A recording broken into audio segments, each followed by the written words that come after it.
Hello, good afternoon, student. This is chapter number 7, unbalanced growth. This is very important chapter for exam of you. This theory is given by Hirschman, Rostow, Fleming and Singer. कई बार यही question पूछ लिया जाता है कि एक balanced growth theory एक अनबैलेंस्ड ग्रोथ थ्योरी है. तो बैलेंस्ड ग्रोथ थ्योरी के जो हमारे इकोनॉमिक्स रहे हैं और जो अनबैलेंस्ड ग्रोथ थ्योरी के इकोनॉमिक्स रहे हैं, दोनों में कई बार नाम कॉम्बिनेशन करके दे दिया जाता है और किसी भी एक का नाम पूछ लिया जाता है. अनबैलेंस पूछ सकते हैं और बैलेंस से ही पूछ सकते हैं. तो unbalance theory given by Hirschman, Rostow, Fleming, Singer. ठीक है. Meaning of unbalanced. Unbalance meaning एक हम जो हमारी इकोनॉमी है उसमें अनबैलेंस करके भी हम निवेश कर सकते हैं. इनकी कुछ चुने हुए क्षेत्रों में निवेश करके हम जो है अपनी अर्थव्यवस्था को. टुडारो के अकॉर्डिंग जो डेफिनेशन रही है असंतुलित विकास से अभिप्राय की अर्थव्यवस्था में जानबूझकर महत्वपूर्ण असंतुलन उत्पन्न करना. ये असंतुलन अनिरंतर गति उत्पन्न करते हैं जो अर्थव्यवस्था को बढ़ती विकास दर पर ले आते हैं. Unbalanced growth implies imbalance in the economy. These imbalance constitute discontinuous movement which push the economy on the rising growth curve. ठीक है. तो इसमें दो तरह की रहेंगी हमारी. एक हमारी रहेंगी एक्सटर्नल इकोनॉमीज और दूसरी हमारी रहेंगी कॉम्प्लीमेंट्री. ठीक है. इसके अंदर आएंगी हमारी सोशल ओवरहेड, एसओसी के नाम से हम इसको डिनोट कर सकते हैं. सोशल ओवरहेड कैपिटल और एसओसी. सेकंड रहेगा डायरेक्ट प्रोडक्टिव एक्टिविटीज़, डीपीए.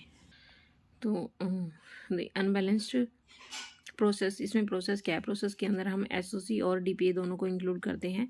उसमें हमारा जो सोशल ओवरहेड कॉस्ट है, हर्समैन ने क्या, प्रोफेसर हर्समैन के अकॉर्डिंग सोशल ओवरहेड कॉस्ट को बढ़ा दिया जाए, इंक्रीज कर दिया जाए तो हमारे पास बाहरी जो बचते हैं वो उत्पन्न होंगी और इसके प्रत्यक्ष जो है फलस्वरूप हमारे डीपीए क्रिएट होगा. डीपीए में निवेश करने को प्रोत्साहन मिलेगा. अब एग्जाम्पल ले लीजिए. सस्ती बिजली से लघु एवं कुटीर उद्योगों का विकास होगा और सिंचाई की सुविधाओं का विकास होने से कृषि का विकास हो सकेगा. इस प्रकार जो हमारी सोशल ओवरहेड कॉस्ट है जो हम निवेश द्वारा असंतुलन उत्पन्न कर दिया जाता है तो परिणाम स्वरूप उत्पादन क्रियाओं में निवेश अधिक होने लगता है. उत्पादन क्रियाओं से हमारा डीपीए से है. ठीक है. तो इसके माध्यम से हम हर्समैन ने इस प्रक्रिया को क्या नाम दिया? एसओसी दिया है. सोशल ओवरहेड कॉस्ट के माध्यम से हम development bye access capacity of SOC. ठीक है. उसके बाद हमारा आता है प्रत्यक्ष उत्पादक क्रियाओं द्वारा असंतुलन या एसओसी की कमी के द्वारा विकास. Unbalance in the economic with DPA और development by shortage of SOC. तो डीपीए में पहले निवेश किया जाता है और सामाजिक ऊपरी सुविधाओं के अभाव में उत्पादन की लागतें बढ़ जाएंगी. इसके फलस्वरूप राजनीतिक दबाव बढ़ेगा और एसओसी में भी निवेश करना पड़ेगा. एसओसी मतलब सोशल ओवरहेड कॉस्ट. इस प्रक्रिया को हम एसओसी की कमी के माध्यम से यानी कि development by shortage of SOC के नाम से हम जान सकते हैं. तो हम डीपीए और एसओसी दोनों में असंतुलन उत्पन्न करके हम क्या कर सकते हैं? अपनी जो है ग्रोथ कर सकते हैं. किसमें?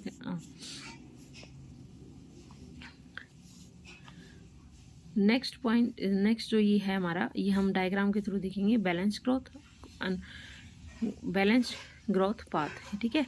दोनों में हम किस तरह इसका रिलेशन देखो. इन्वेस्टमेंट इन एसओसी और इन्वेस्टमेंट डीपीए मैंने आपको डिफाइन कर दिया है और ये हमारा अकॉर्डिंग टू डायग्राम है. तो डायग्राम में देखो इस तरफ जो है डी से ई बी पार्ट तक जा रहा है और ये इस तरफ हमारा डी से एफ पार्ट तक जा रहा है, वो क्या है? इन्वेस्टमेंट इन डीपीए है. और डी से ई पार्ट तक आ रहा है वो हमारा इन्वेस्टमेंट इन एसओसी है. यानी कि इसमें इन्वेस्टमेंट करेंगे तो हमारा इसमें ऑटोमेटिकली हमें इन्वेस्टमेंट करना पड़ेगा. तो ठीक है. इसलिए हमें डीपीए और एसओसी दोनों को रिलेटिव करके हमें जो है बैलेंस्ड पाथ ग्रोथ हमारा बनेगा. ठीक है. इसलिए हम उसके बाद इसमें दो इम्पोर्टेंट पॉइंट है वही दो. ये कहाँ से कई बार एग्जाम में पूछे भी जाते हैं कि ये किस डायग्राम के अंदर डिफाइन किए गए हैं. पश्चगामी संयोजन या कच्चे माल से संबंधित प्रभावित पश्चगामी संयोजन प्रारंभिकता में निवेश को प्रोत्साहन करता है. इट में encourage investment in earlier stage of production. किसी उद्योग के विकास के फलस्वरूप उन उद्योगों को भी विकास होता है जो उस उद्योग के लिए कच्चा माल प्रिपेयर करते हैं. उदाहरण से हम एग्जाम्पल से समझ सकते हैं. एक इस्पात बनाने का कारखाना तभी स्थापित करने से कच्चे लोहे और कोयले तथा दूसरी वस्तुओं की जो डिमांड है वो भी इंक्रीज हो जाती है, उनका अधिक प्रोडक्शन होने लगता है. इसे कच्चे माल से संबंध प्रभावी या अधोगामी संयोजन के नाम से कहा जाएगा. ठीक है. बैकवर्ड लीकेज और effect related to raw material.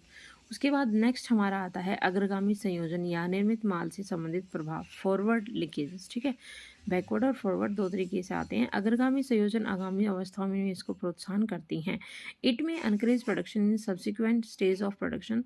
जब किसी उद्योग में निर्मित उत्पादन दूसरे उद्योग के कच्चे माल के रूप में लाया जाता है तो इसे निर्मित माल से संबंधित प्रभाव या अग्रगामी संयोजन हम फॉरवर्ड लीकेजेस हम इसको बोल सकते हैं। एक एग्जाम्पल के थ्रू समझिए। इसमें इस्पात के कारखाने खुलने के कारण मशीनें बनाने, यंत्र बनाने और यातायात के सामान बनाने के कारखाने भी खोले जाएंगे।